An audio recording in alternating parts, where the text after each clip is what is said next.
RPN, the Roddenberry Podcast Network. This episode of Mission Log is sponsored by Mack Weldon, quality essentials for men.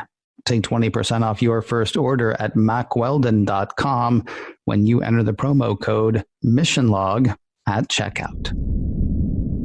Mission Log, a Roddenberry Star Trek podcast. Episode 332, Family Business.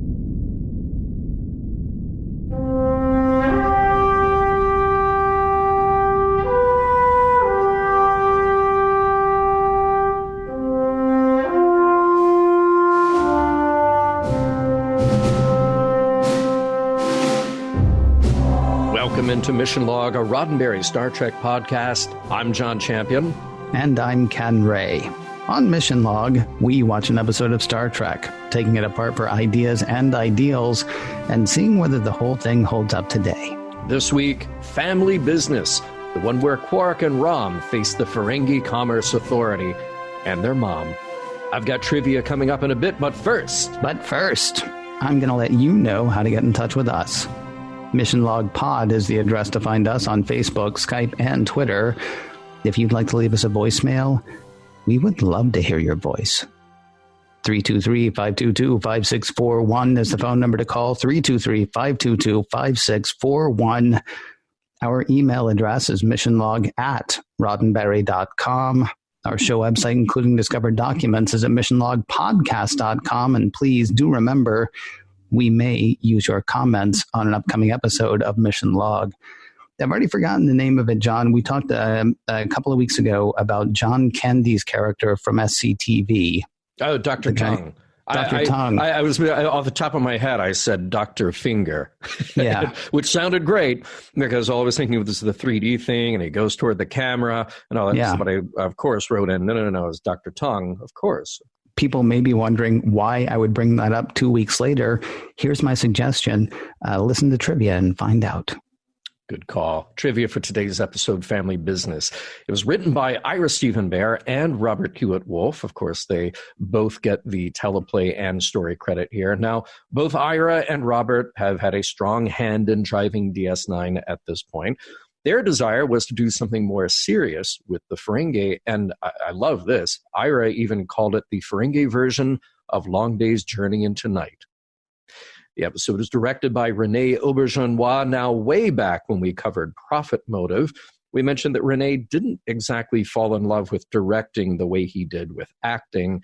He had only directed a couple of sitcom episodes before his first DS9 episode. This is his second out of 8 total.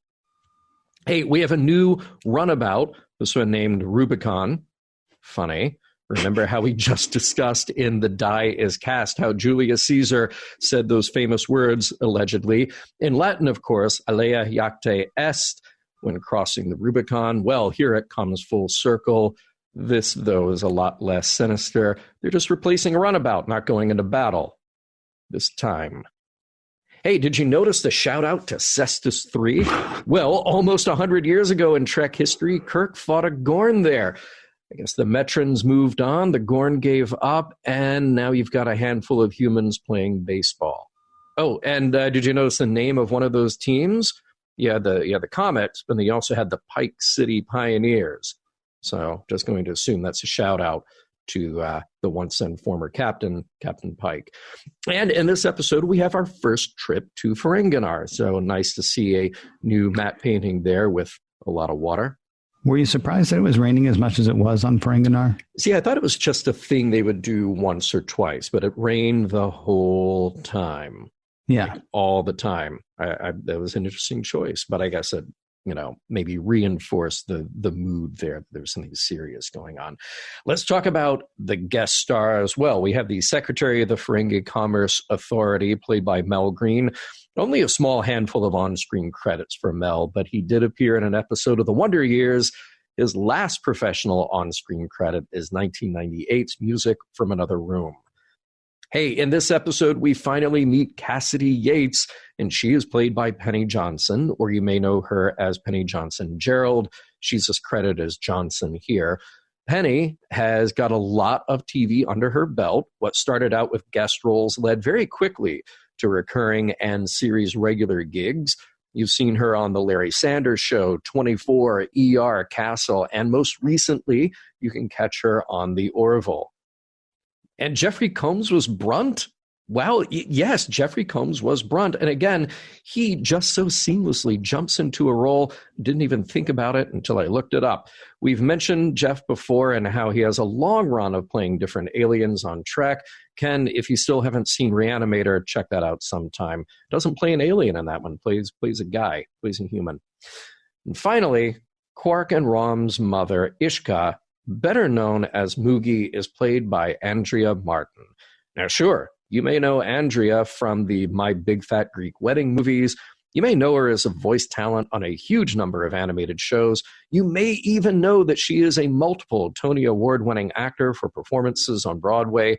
To me, though, Andrea Martin is one of the stars of SCTV, and for the numerous times that we've referenced that show on this show, we should probably just start an SCTV podcast.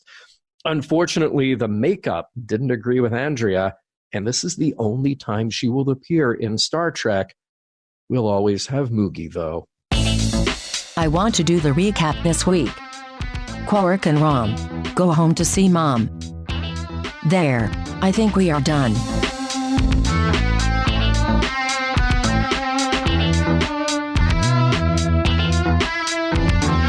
Prologue. The Siskos are enjoying a family dinner of chicken paprikash when Jake takes the opportunity to tell his old man again that he knows this freighter captain, Cassidy Yates, who might be someone he should meet. Meanwhile, in Quark's bar, seems like business as usual until Brunt from the Ferengi Commerce Authority shows up. He's got a writ of accountability against Quark. Seems to be a bit of trouble, which prompts Rom to close the bar and kick everyone out.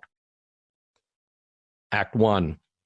Aside from what is probably the usual level of shady Ferengi business, the real reason Brunt has come to confront Quark and Rom has nothing to do with the bar. It's actually the illegal profits gained by a family member, specifically their mother Ishka, who is back on the Ferengi homeworld, Ferenginar. Women aren't allowed to earn profit, and the only way to settle this mess is to have a family member force a confession and then make restitution for the crime. So Quark will leave DS9 for Ferenginar, and he's holding Odo to see to it that the bar and all his possessions stay put while he's gone.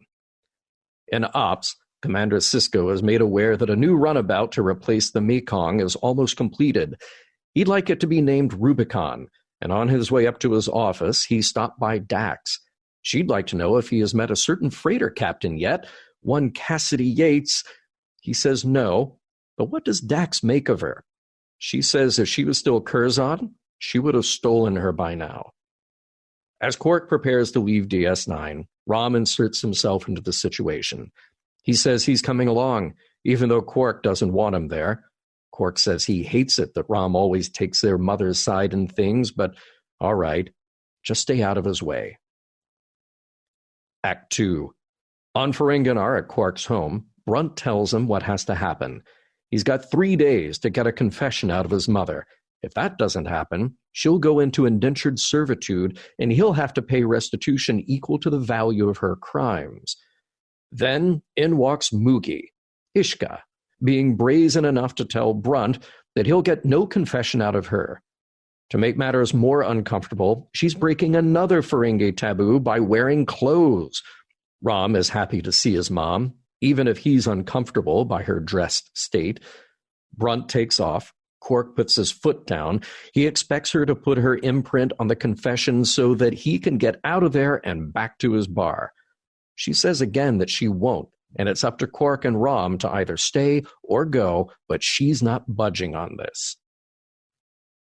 Back on DS9, Bashir and Chief O'Brien are attempting a little breaking and entering into Quark's bar, apparently with the full consent of Odo and Commander Sisko.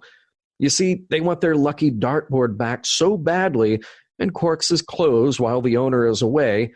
Seems reasonable to try to push through Rom's very complicated lock. It's also an opportunity for a few more of Sisko's staff to inquire about Cassidy Yates, who, no, he still has not yet met. And he's getting a little annoyed that everyone on board knows about her and Jake's interest in getting them together. Dinner time on Ferenginar, and Rom is serving up grubs. Quark is scheming, maybe thinking he can get his mother the equivalent of an insanity defense. She's always been a bit different. She never chewed food for the kids when they were growing up. She would talk to strangers. Not only was she out of her mind, she was an embarrassment to Quark. It really comes to blows over dinner when she states again that she did nothing wrong. She won't apologize, and she certainly won't leave her imprint on a confession. Besides, she only made 3 bars of latinum, but it's the principle of the thing. Quark is trying to rein her in, but Ishka says no matter what, she can't just confess to make all this go away. Quark storms off, saying that she doesn't care about the family business, his future, or their family reputation. Act 3. Rom tries to level with his mom, and to make things super comfortable, she undresses since it puts Rom at ease. He's saying that Quark is actually a good guy, but Moogie is fed up. She's not like other Ferengi. She's enlightened. She doesn't think she did anything wrong by showing that she's capable of earning a profit, just like any male. The old rules are old. Yeah, it might damage Quark's reputation, but he'll be able to take care of himself. In a cargo bay on DS9, at long last, Commander Sisko introduces himself to a very busy Cassidy Yates. She's the boss. She knows her stuff. She's got a lot to deal with at the moment. She's amused by Jake playing matchmaker, though, and before Sisko leaves, she invites him to have coffee with her tomorrow evening.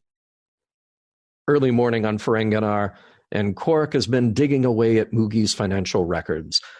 What he finds is a bit of a surprise. His mother isn't just good at business, she's very good. In fact, she's been profiting under several aliases and multiple businesses for way more than 3 bars of latinum. If he has to pay restitution for all of this, he tells his brother that he'll be ruined. Act 4. Quark is in a bit of a daze. He says the only thing he can think of to do is to kill his mother. Probably half joking. Maybe. He confronts Ishka in her room, but she just sticks to her guns. No man helped her. This is her doing, and she's proud of it. Most damning of all, she says that her husband, Quark and Rom's beloved father, was no good at business. It was all her. This is more than Quark can take. He's had enough, and he storms right out of there with a pad full of evidence of his mother's indiscretions to take to the FCA. This time it's Rom, though, who confronts Quark. Their mother is right. Rom was the one who stayed at home after Quark left, and he saw it all. Their father was incapable of making a profit. It was their mother all along. The rage builds until the two start throwing punches. When Ishka breaks it up, she says if Quark wants to take this to the FCA, he should just go. Act 5. At the liquidator's office of the FCA, Quark pays his way in for every little thing to see Brunt. But before he can, Rom comes in with an urgent message. Moogie says she'll split the profits with him 50-50. Well, this changes Quark's tune. He says he'll catch Brunt later, but now he's got to talk to his mom. At home, well, Rom wasn't exactly truthful. He told Moogie that she could keep her profits. He told Quark 50%. It was just a ruse to get them in the room talking again. Rom has had it up to his lobes with the two of them. He goes off to take a nap while they work it out. And they do. Ishka is straightforward with Quark. His father, Keldar, was never good at business, just like Rom. Quark, on the other hand, is a lot like his mother, with the lobes for making a profit. Still, she loves them both for what they bring to the family. And if he wants her to, Ishka will imprint the confession and return the money. Oh, remember DS9, Sisko, Yates, coffee? That's happening in the Replimat, and it seems the two actually have something in common. Cassidy's brother is a colonist on Cestus 3 and plays baseball. Ben is amazed that someone else knows about baseball, and Cassidy invites him to come listen to the audio play-by-play of her brother's latest game. From higher up on the promenade, Jake looks on with approval. Back on Ferenginar, Ishka is living up to her promise. She sits in her home, undressed, while Brunt looks on as she gives her imprint to a full confession. There go the prophets, and there goes Brunt out the door, hoping to never see this family again. When he's gone, Quark says he's got to get back to his bar, so it's goodbyes all around, with this family reconciled and, for once, seemingly happy all around. Of course, it doesn't hurt that Moogie lied to the FCA and kept 2/3 of the profits hidden for herself. That's a little detail Quark doesn't have to know. The end. Have you had paprikash? Yes. Are you saying that there is too much pepper on the paprikash? I don't know what you're doing right now. You don't know? You don't know that you saw When Harry Met Sally? Oh man, so many years ago. I know, so many years. I love that movie, but yeah, it's been many years. No, so here's the thing. It's probably on Pluto TV right now. It could well be. Yeah, Patreon.com/Mission Log if you want to know what that was about. So I, did not know if it was a real thing or not. And I looked it up last night. Yeah, I know. Yeah. Although they did say it was Hungarian, so I figured, okay, it's probably a real thing. So I looked it up last night, and I don't want anything else now. Oh, dude, it's so good. And, very often you get it at like in LA or New York or Chicago. You have a lot of Jewish delis that pull from a lot of Eastern European influences. Sure. So you have, your classic Jewish deli staples. You got your pastrami, you got your corned beef, but then you look far enough, you get into the main dishes, and sure enough, there will very often be like a goulash, a chicken paprikash, and what I like served with, and I'm going to get it wrong, so our German fans can let me know, but spätzle, little dumplings, little potato-made dumplings. Oh man, nice, so good. All right. So good. And that looks like what they were doing in the show. It looked like they had the dumplings to go along with it. Well, that's the thing, and this is why I'm not doing it, because I've been trying to eat a little bit better recently. Mm-hmm. So I read a recipe for the paprikash, and it starts with so take 3 eggs and 2 cups of flour. And I was like, we're making chicken, right? No, it turns out you start with the dumplings. So yeah, I won't be doing that. I won't be doing that anytime soon. Okay. Although if I find myself in New York or LA. Mm-hmm. Maybe I'll go to Cantor's and see and challenge them. Oh, we will so make that happen. Oh, that sounds good. Yeah. Hey, we have a beard update already. It's only been 1 episode, and we've got a beard update. Yeah. Yeah. How'd you feel about this one? The last one looked a little too heavy. It almost looked kind of drawn in. Yeah, the last one seemed, we joked in the last episode that it seemed like his beard was just, signaling mirror universe. This felt more manageable. And managed, I think. Yeah. Cisco's beard, by the way. We're talking about Cisco's beard. Yes. Because you said beard update, and that could be. Cassidy Yates has a beard? Whoa, wow. No, she doesn't. Man. No. Okay. All right.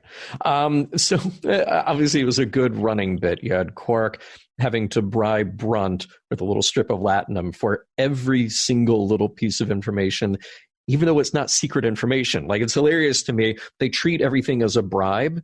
Mm-hmm. Even though they're not bribing them for anything. It's like, oh, you want to have a seat in the chair? Yeah, it's a strip of latinum. You want to take the elevator? It's a strip of latinum. I'm here to charge you with something. I haven't told you what it is. Oh, I'm going to take a strip of latinum for that. It's interesting you saw those as bribes, because I just assumed it was, a first rule of commerce, don't give anything away. That's got to be a rule of acquisition, right? Oh, sure. Don't give anything away. I will say haggling for the right to sit down was my favorite one of those, though. It was funny. Like, it's three strips to sit down. Well, I'll stand. That's 1 strip. Yeah. Or maybe a 2 to let me sit. Yeah. And I loved how those little donation boxes are the same everywhere with the image of the Negus on it. Yeah. So you just know, like, no matter what, you're going to have to put a strip of latinum in there for something. Do you think that's like a federal, like a federal office? Like when the presidency changes, they go in and they, put up new pictures of the new president? Oh, they might. But remember, Quark has one in his home. So I thought I guess somebody might have a picture, a visage in their home of the president or the Pope or whatever. Right. So, no, but what I'm wondering, because I assume that you actually have to have those. I would assume that Ferenginar makes you have those. Do they then come around and, like, when there's a new Nagus, like, is it a new, like, thing of a new Nagus? Because that's just more money. Yeah. Well, and then you have to have a whole company that makes all the images of the new Nagus. Exactly. I would just open up New Nagus Inc. newnegasinc.com. It's the whole deal. That should totally be a thing. newnegasinc.com. Yeah. We'll get on that right away. Yeah. Hey, and speaking of profits, good callback. Tullaberry wine, still an ongoing concern, although I'm a little worried that it's in the Gamma Quadrant, but whatever. They're making money on that. By the way, I was glad to see a callback. I believe it's Kira who says, at the rate we go through runabouts, it's a good thing Earth has so many rivers. So a good acknowledgement of the limited resources and that things actually get destroyed and never seen again. Not every Trek show is on top of it like that. Right. Also, how fast can they build those? I was surprised, actually, that he gets to name them. Well, who else would?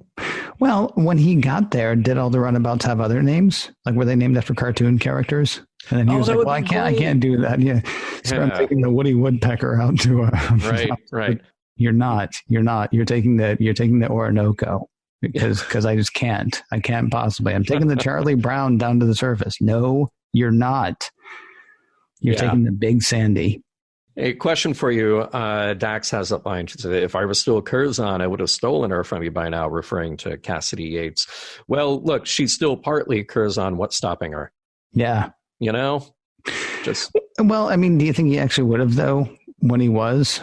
Because, like, when he met Jennifer after Sisko had met Jennifer, I think he's just like ribbing him. But you're right. That would be an interesting episode. Yeah.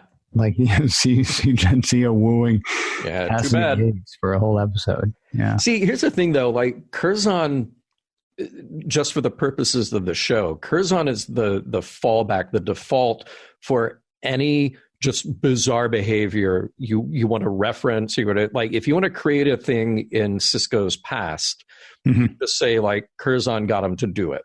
Or, if so it's a convenient thing, a character that we never see, that we I might get an image of him, but you never get to know. Right. Just say, like, it's like the devil made me do it. Like, Curzon made me do it. Curzon was there. So, we would just have a convenient excuse. By the way, we were talking about making donations or payments for everything, bribes for everything on Ferenginar. You have to sign a legal waiver to come into somebody's house. That was the bit when Quark and Rom come in with Brunt. That's really interesting, actually. You would think they'd be able to get around everything that she's doing wrong just by inviting him in. Yeah. Because he actually has to sign a waiver, which I'm assuming includes an NDA. Yeah, right. Yeah. So even if he's upset that she's wearing clothes, he can't go out and report that because he signed a thing that said he wouldn't. Which reminds me, where did she get Ferengi clothes for a female? Because Pell, you'll remember, Pell was dressed like a man or a male. Yep. Partly, I'm guessing, because she was trying to pass as a male, sure. But also partly, I would imagine, because they don't make clothes for females. True. And yet she is very much wearing... She's wearing mom clothes, once you're like, 30, 40, 50, she's wearing mom clothes in this. And who made those? Fashioned by whom? Good question. Guess we'll have to find out on another episode with Moogie, maybe. Well, speaking of Ferengi design stuff, there's a lot of carryover of Ferengi design aesthetic. Like, you have a lot of domed pieces, same color schemes. You have like golds and kind of dark greens and oranges and lots of circles everywhere. Yeah. I found myself wondering, though, like, were there no old buildings on Ferenginar? Or were there no new buildings on Ferenginar? Because I don't know, I don't know which one those would be. But again, you talk about New York especially, Boston as well, L.A. less so because L.A. is a younger city. Yeah. But, you look at the skyline of these places and like the Empire State Building, right, stands tall next to obviously more modern designs. Right. It looks like whatever the main city on Ferenginar was. I'm going to go with Ferenginar City. Oh, I'm so glad you said that because I was about to. Yeah, I'm going to guess it looks like Ferenginar City was all built on the same day. Yeah. Yeah. Well, there's a lot of that in Star Trek, though. You have a matte painting and everything's going to be sort of unified. But it was interesting that Quark pointed out, or was it Rom that pointed out to Moogie, oh, your room is so traditional. Yes. It just sort of looks like every other Ferengi design that we've seen so far.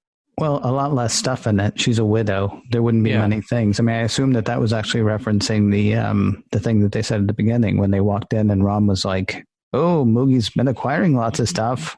Yeah. Oops. No, she hasn't. Yeah. I mean, with the money you're sending her, right? So I kind of figured that was about that.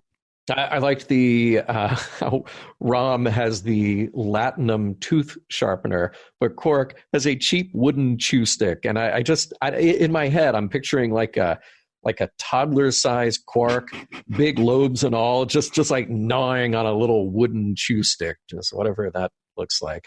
I'm picturing one of the office puppies doing that, And yes, I could see Quark doing that too. By the way, speaking of animals, you had that big bowl of mealworms. I don't know what the rules are if you have to have somebody from the ASPCA on set if you're working with mealworms. That thought did cross my mind. Ugh.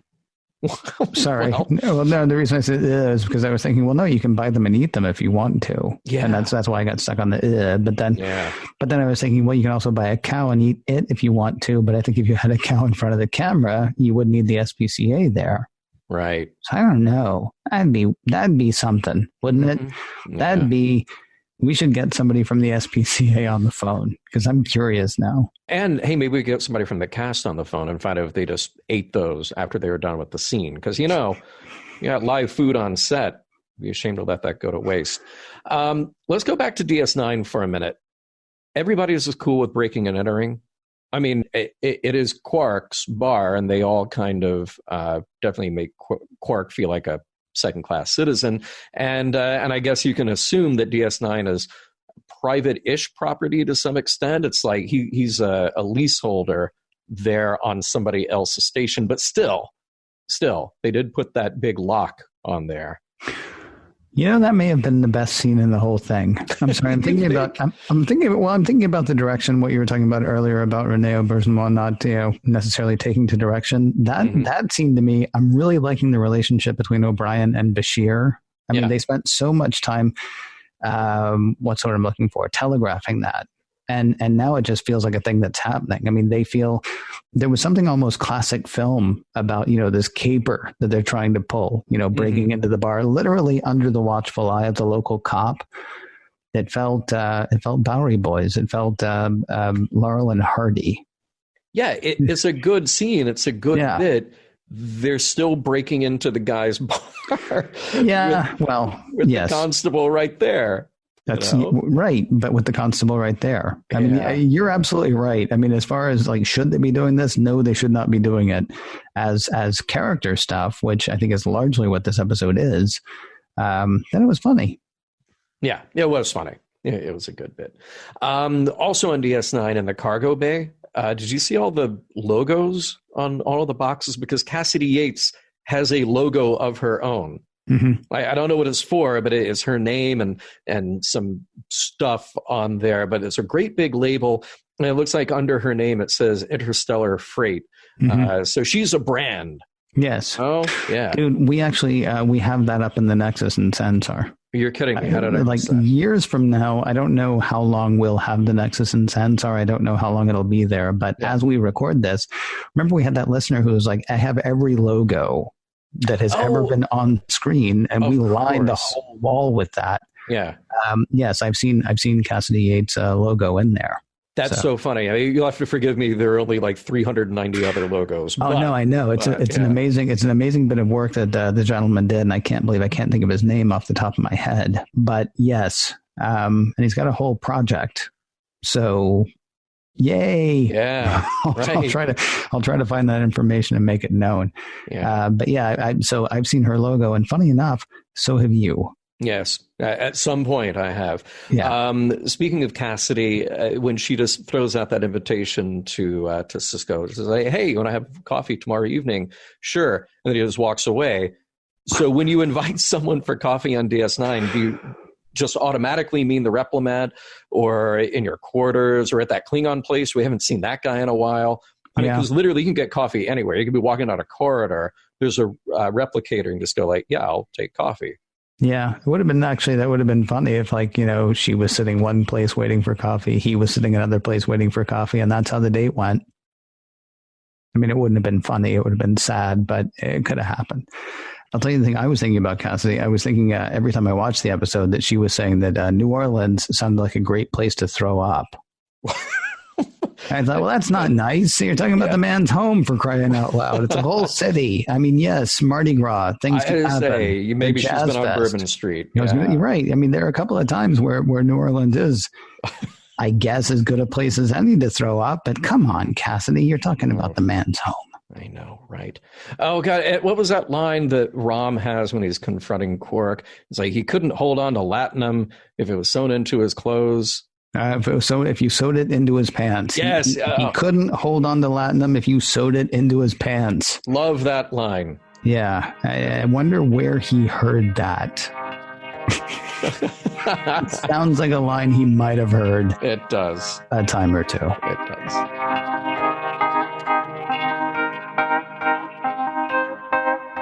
No, I do not want no grubs. Grubs are a food that will get no love from me, crawling to the side of the plate, in the middle of a date, while I am trying to eat. I do not want no grubs. Grubs are a food that will get no love from me, crawling to the side of the plate. We'll settle family business in a moment, but first a word from Mack Weldon, Modern Men's Essentials.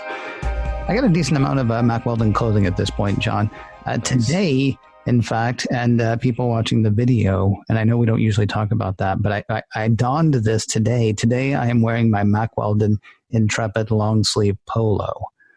And you, sir, are wearing what from Mack Weldon?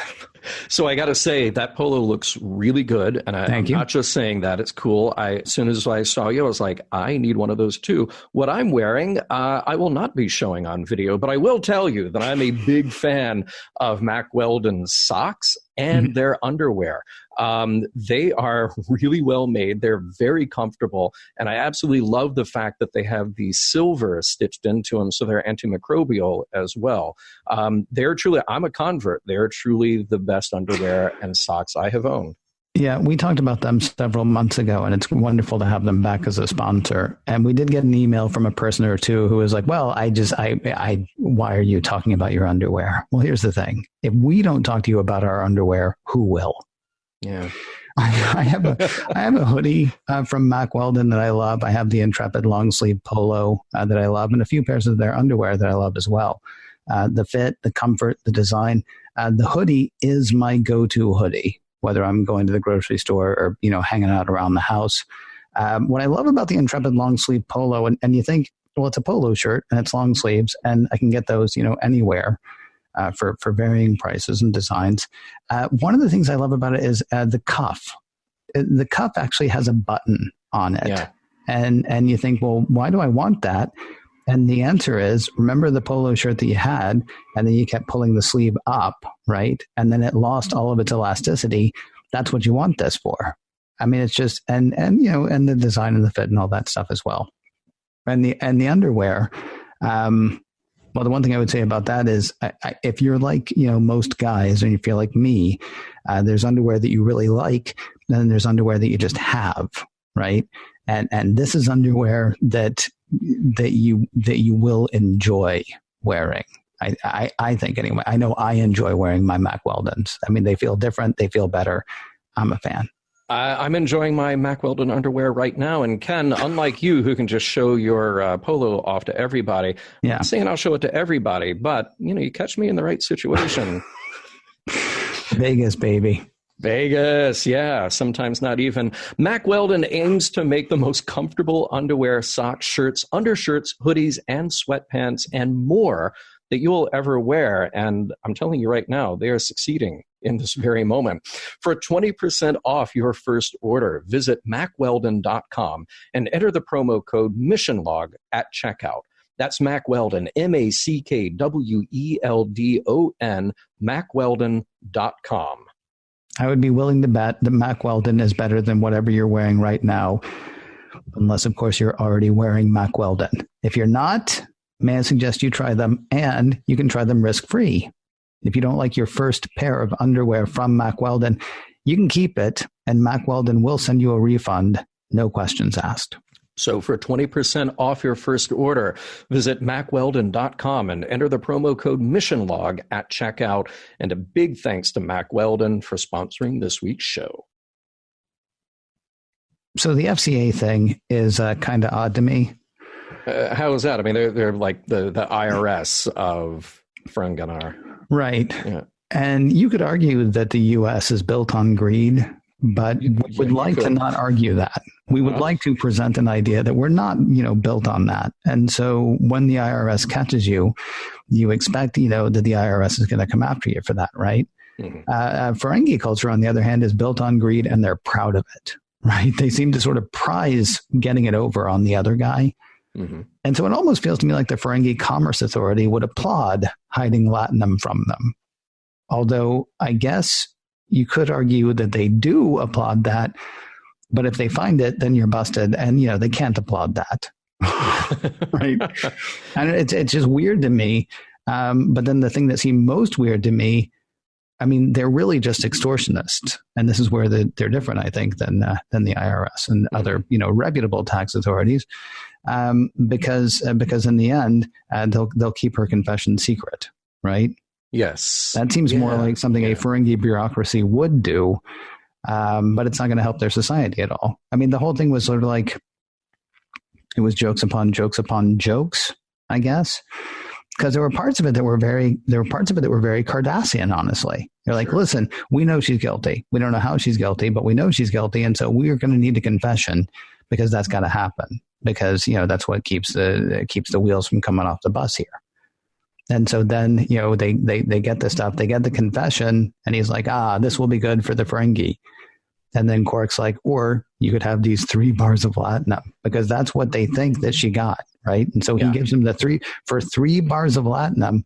He'll keep the whole thing, he'll sweep the whole thing under the rug. Right.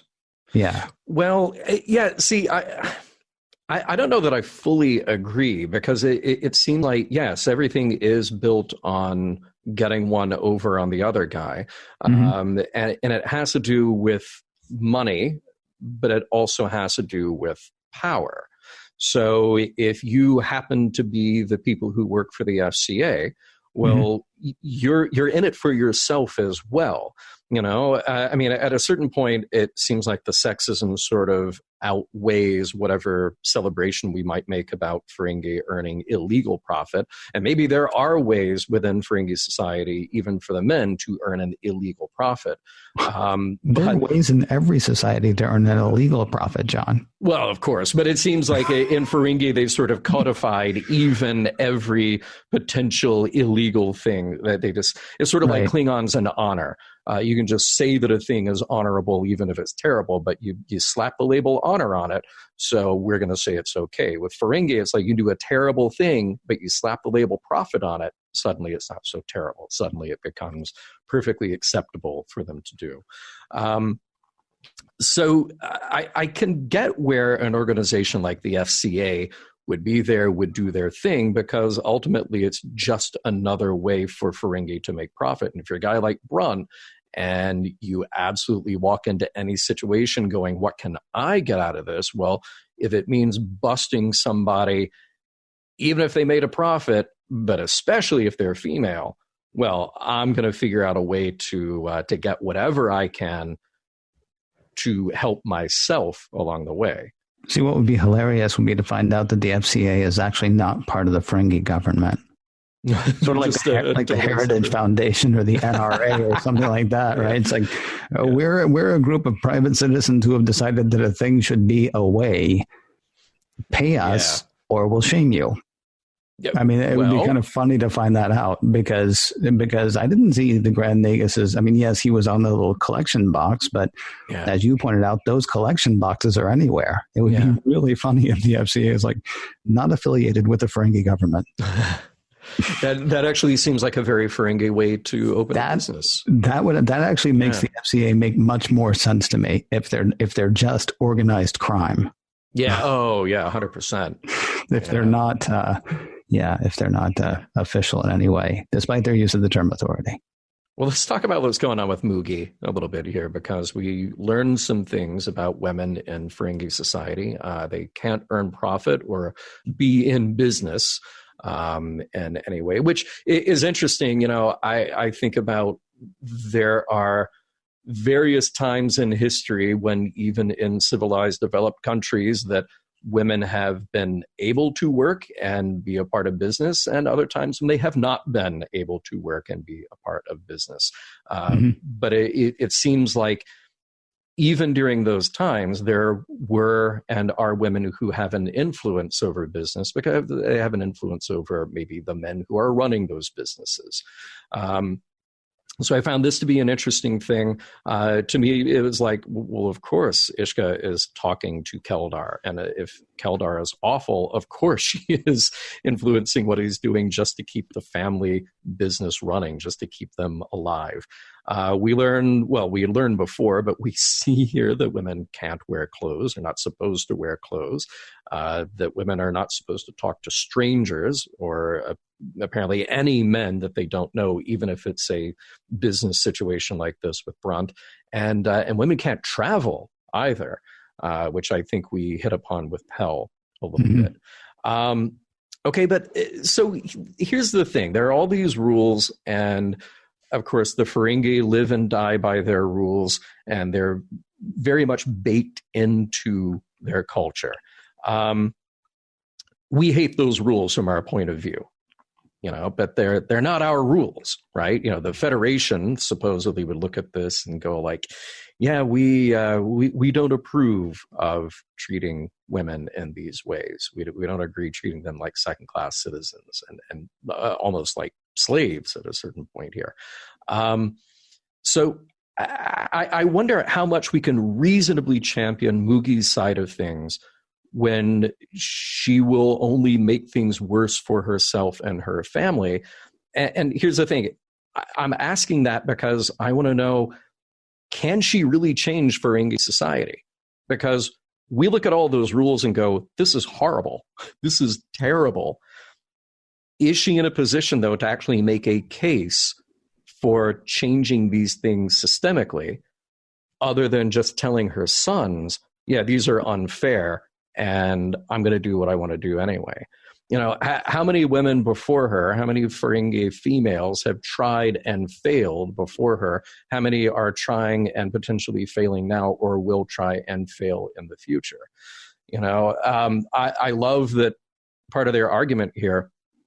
Quark says, it's the law, and without law, society would descend into chaos. And she says, rightfully so, if you ask me, the society could use a little chaos. I like her revolutionary spirit. I like the idea that she wants to change things because she can patently see that they're wrong. And here's Quark just sort of towing the line. You know, they say Quark doesn't make the rules, he just lives by them. So you're sort of blindly following along like, yeah, well, that's the rule. I can't change it. But you could actually, because you're male, you actually have more say than Mugi does anyway. Okay, there are like four things there, I think. Yeah, there are a lot of things there. Well, let's go back, though, to when you're asking the question, like, can she make change? Sorry, it's a money joke. Good one. Can she affect change, or, you know, can she really change Ferengi society? Are you saying that she shouldn't try? No, I'm not saying that she shouldn't try, but I just wonder, I wonder for her own safety, like, okay, Quark leaves, she's sitting on all this money. Who's the next FCA agent who shows up and really makes things terrible for her? And she ends up in indentured servitude. Is it worth it to her? I want her to stand by that principle to risk that again. I guess the answer is yes, because she has kept her profit and Quark is none the wiser. Yeah, you see, honestly, that's my biggest problem with the whole episode, is that it ends with her apparently, you know, being good. And I'm putting good in quotes. I mean, it ends with her apparently being good. And yes, we get the satisfaction of knowing that she's kept some of her money, and we get the satisfaction of knowing that she and Quark have, you know, gained a bit more respect for each other. At the same time, Rom is not being treated like an idiot because he actually knows more about it than Quark does as far as how much she's kept. But and that whole thing, it didn't sit well with me, that it's like, you know, she went ahead and basically towed the line herself. I don't know. I mean, what you're saying is not, well, I think what you're saying is wrong, but what you're saying is not wrong. I mean, I understand it. Yeah. No, and that's the thing, though. What I'm saying is wrong and also not wrong. That's the difficulty with this episode, is that we have a correct built-in sympathy for Moogie's plight here. You know, again, from our point of view, and you would think from Star Trek's point of view, and I'm using that sort of interchangeably with the Federation to say this enlightened, progressive humanity, we look at that and go, this is horrible, this is backwards. Moogie is a person with rights. She should be a free agent to do whatever she wants to do. However, we're applying that standard to a culture that absolutely does not allow that and actually endangers the people who would do that. But I mean, okay, and that's the kind of thing that you want Star Trek to do, isn't it? I mean, isn't that what you want us to do? Make it something else. It's not about somebody, you know, wants to be able to earn money. Make it that a woman wants to be able to drive, or make it, you know, that that man wants to be able to love a man, or not even love him. Right? And same goes for women. I mean, this is, don't you want? Well, whatever. Yeah. No, it is what we want. We want to see her succeed. We want to see her be okay. So in the end, yeah, and this is, I think, where we're both landing on the final wrap up here. In the end, do we actually land at that place where we can go, this is all right? Well, no, she is still systemically held down by these rules that she cannot change. The best that we have of it is, well, she's got enough money to be comfortable. And she has the secret that we all sort of, you know, give a wink and a nod to. It's like, oh, okay, she's got one over on them until the next guy comes along, where she doesn't have one over on them until she gets found out, or until Rom lets it slip up. Like, oh, yeah, our mother does extremely well, better than us.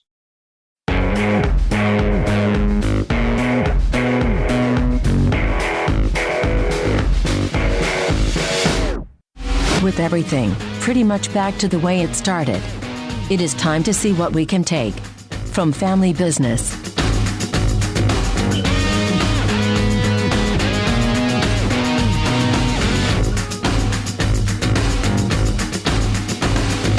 Family Business, John. The episode is called Family Business. You see, it's about a family and business dealings. But then the B plot, which, by the way, we didn't even touch on that once in the last segment.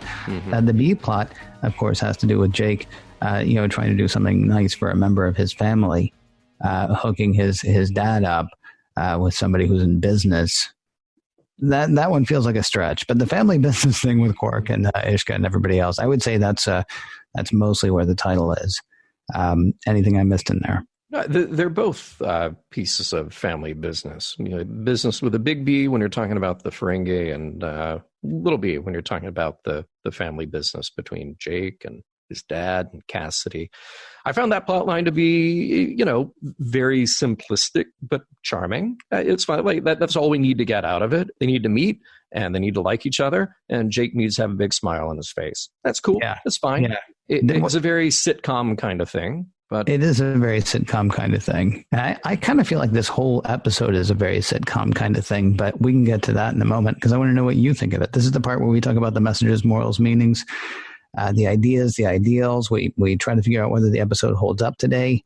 Go where you want to go, Mr. Champion. Do what you want to do. The family business, go. I think there's some really good moments in this. That fight between Quark and Rom is really good. I found myself really paying attention to that each time I watched it. The acting is good. The handheld camera really sells it.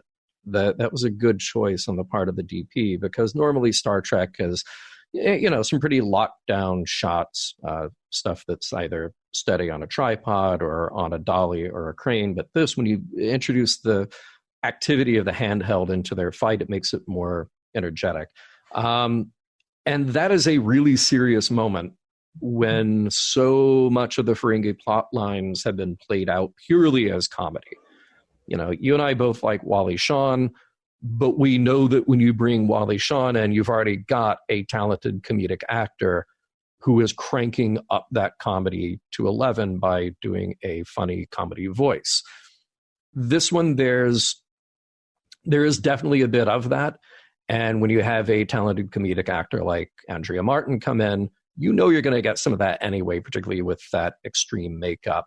But she also has genuine moments of strength in this and genuine moments of emotional connection, I thought. So for as much as they did that, I think they achieved a pretty good balance here. This show is about family and relationships, the Sisko storyline and the Ferengi storyline. And, in the last segment, we talked a lot about sort of the cultural and social implications of what's going on in Ferenginar. And that's a mess because there's not really a great place to land on that other than just to say that for us, those rules are terrible. What actually happens if she steps out of those rules as she has done here? But I think what's interesting is the family storyline about the Ferengi. Quark's been embarrassed all his life because his mother is an iconoclast. Now, being an iconoclast might just be something that is a little mild, like not chewing his food, or it might be something that really changes how she is perceived and how the family is perceived in their culture by like wearing clothes and talking to strangers and earning a profit, things that could actually get her thrown into indentured servitude. She's not a woman who just blends in like the rest of the women who play by the rules on Ferenginar are supposed to do. So this is all fascinating stuff to see how they navigate that. And I think where they land with the family drama, where there is somewhat a resolution, where they are able to level each other and see each other as people, was really nice. I'm glad that we got a moment with Rom and Ishka. I'm glad that we got a moment with Quark and Ishka where she can essentially say the lesson of the episode, which is to say that even if we're different, even if we disagree on things, we are still family. We are still connected. These are the reasons that I care about you and love you. Even if we won't ever be able to see eye to eye on the relative merits of breaking the rules. So this episode's got a lot going for it. It may not be the best episode ever, may not even be the best Ferengi episode ever, but I think it stretches the Ferengi a little bit beyond where we've known them so far. So I will give this one a pass and say that it does hold up. How about you, Ken? No. Really? Yeah, really. And I'm sorry. No, don't be sorry. This is why we do what we do. The problem I have with this episode is in the end, it's all about Quark and societal norms, not about Ishka. I mean, what I would like to have seen happen is, I wish this was happening to somebody else and Quark had to think about it. Or maybe it's a story that's rocking Ferenginar, right? And Quark has to go back because he's supporting his mother while she, whatever, blah, blah, blah. And he's all, those people this, those people that, those people the other. And then he finds out it's happening to his family as well. And then he has to actually kind of address it or think about it or whatever. Because in the end, what happens is to save the family, Ishka just, as far as anybody outside knows, goes back to being the dutiful Ferengi. Mm-hmm. You asked the question earlier, is she in a position to change society? Probably not by herself, but maybe by herself. And either way, I think the Star Trek story that we would all like to see is somebody who tries. Because in the end, what she is somebody who is sneakily still doing the thing that she wants to do, but nothing's getting any better for anybody else. There's minimal growth for Quark here, and what little growth you get comes at Ishka's expense. The person who we learned has sort of, taught him everything that he knew. I said earlier, the whole thing reads like a sitcom to me. It honestly reminded me of, I don't know why I thought of this, but you remember the episode, the part in The Godfather Part 2, where Michael goes to see Hyman Roth, and he goes into his house, and they go in, and they're like, "How you doing? How was your flight?" Are you healthy? Yes. Good. Good health is the most important thing. Do you watch baseball? I've loved baseball since they fixed the 1919 World Series.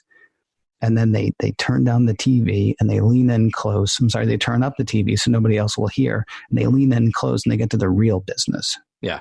And we never got to the real business, it seems to me. We never got to, in the end, it was Quark begging her to not be who she is and her saying, well, I love you, so okay.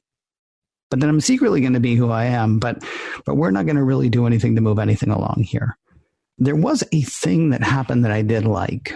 And it was like, I don't know if it was a message or if it was one of those, gem things that I talk about or whatever. Mm-hmm. I like Ishka's delineation between speaking a truth, even a hurtful truth, and being insulting.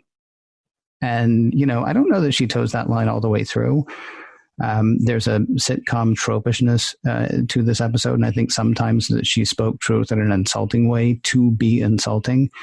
But there's a ton of stuff, that a ton of people are bad at, and saying they're bad at it is not necessarily insulting them. It's just saying they're bad at it. I do the same thing myself. Sometimes I'll say, oh, I'm no good at this thing.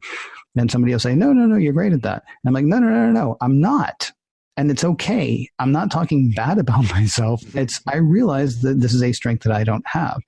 She did the same thing when she's talking to Quark about Quark's dad, which I really like that delineation. She's like, he really wasn't good at business. And Quark's like, you're always insulting him. And she's like, I'm not insulting him. He just wasn't good at business. Yeah. It reminds me of a Voltaire quote, actually, which I think I've mentioned here before, but I referred to it as a quote from Fargo because that's where I saw it. To the living, we owe respect, but to the dead, we owe only the truth. I don't know that I agree, but it reminded me of that. You don't want to be disrespectful, but at the same time, it's not disrespectful to say, your strength may lie over here. But anyway, that's just like a messagey part of it. The problem that I have is, we seem to agree, you and I, as we're watching this, that this is sexist. Generally speaking, I would think what we would hope that Star Trek would do is take a stand on that. And the stand that Star Trek seems to take on this one is go along to get along. Well, but that's how much troubling to me? How much going along is she doing? She still has her businesses. She still has her aliases and profits. Now, look, she is in a terrible place where she can't even leave. She can't even hop on a ship and get out of there. Now, had this been a different Star Trek episode, had this been maybe a little more revolutionary for her, then yeah, maybe that's a better Star Trek ending, is she is actually able to leave, and maybe she comes to DS9 and she runs Quark's bar. Maybe she actually becomes the one Ferengi female to be able to break out of this and prove to other Ferengi females that you can be better than what this world says you can be. That would be cool. That would actually be really cool. For whatever reason, they decided to not tell that story here. But I'm not left with a completely hopeless feeling at the end here. And it was that wink and a nod essentially to the camera at the end to say, yeah, this all looks good on the surface. All these other people think that they got what they were after, but I'm still doing what I want to do. Okay. Generally speaking, I maybe I'm misremembering something. Harry Mudd would be the kind of guy who would be like, it doesn't matter, right? Yeah. Generally speaking, the stories, it seems to me, and maybe I'm misremembering the past 300 some odd episodes, but generally speaking, at least until the past few seasons, it's been about making things better for everybody, not making things okay for you. Yeah. And I think that's where I'm going to go out on a limb and say this episode falls down for me. Is, in the end, it's like, okay, well, we'll just keep all this quiet and you can keep profiting. No, kind of bummed it doesn't work for me, which is too bad because I really like Andrea Martin. Kind of a bum that she's not going to be back for Ishka as well. But there is more Ishka / Moogie to come. And, all I can say is that we hope for better things for Moogie, I would like to see her. Look, as Kirk said, one man, or in this case, one woman, can start a revolution. Maybe Moogie will be the one to start a revolution for Ferengi female everywhere. And by everywhere, I mean only on Ferenginar, because they can't leave. Mission Log is produced by Roddenberry Entertainment. Executive producer Rod Roddenberry. Hey, have you checked out everything on the Roddenberry Podcast Network? Everything like Women at Warp, Priority One, The Trek Files, Your Daily Star Trek News, and Shabam? Shabam! Podcast.roddenberry.com. If you'd like to support Mission Log directly, that'd be neat. Patreon.com/missionlog is the place to do that. And for more Star Trek news and discussion, be sure to visit trekmovie.com. On the next Mission Log, Shakar.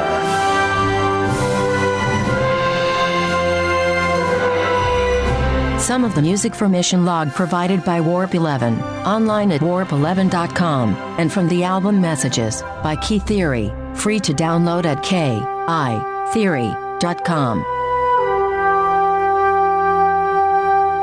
To keep up to date with everything happening with Mission Log, listen to Mission Log Live, available where you get podcasts, and be sure to visit the show's site, missionlogpodcast.com.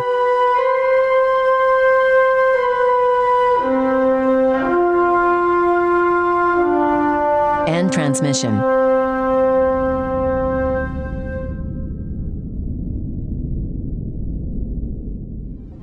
Podcast.roddenberry.com, the Roddenberry Podcast Network.